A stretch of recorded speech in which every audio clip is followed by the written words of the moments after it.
దశమ భాగం నేనిచ్చాను అని నువ్వు గొప్పగా ఫీల్ అవడానికి ఏం లేదు. దేవుడు నీకు ఇస్తే ఫస్ట్, తర్వాత నువ్వు ఇచ్చావు. నేను చుట్టాల ఇంటికి వెళ్ళాను. అక్కడ అక్క కొడుకున్నాడు, చిన్న పిల్లాడు, 3 ఏళ్ళ పిల్లాడు. 10 చాక్లెట్ ఇచ్చాను ఆడికి. ఒక చాక్లెట్ నాయి 10 ఇచ్చింది నేంట్రా, ఒక చాక్లెట్ ఎవరది? నేను ఇది నావి అమ్మా, చూడమ్మా నా చాక్లెట్ లాక్కుంటున్నాడు.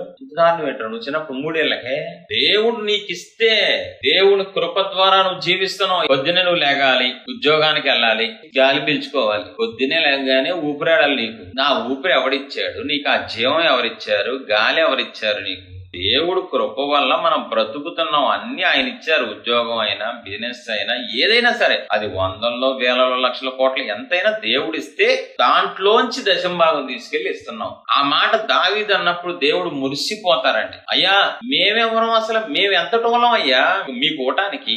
మీరు మాకు ఇచ్చింది మేము ఇస్తున్నాం. ఒక తల్లి దగ్గరికి వెళ్ళి ఒక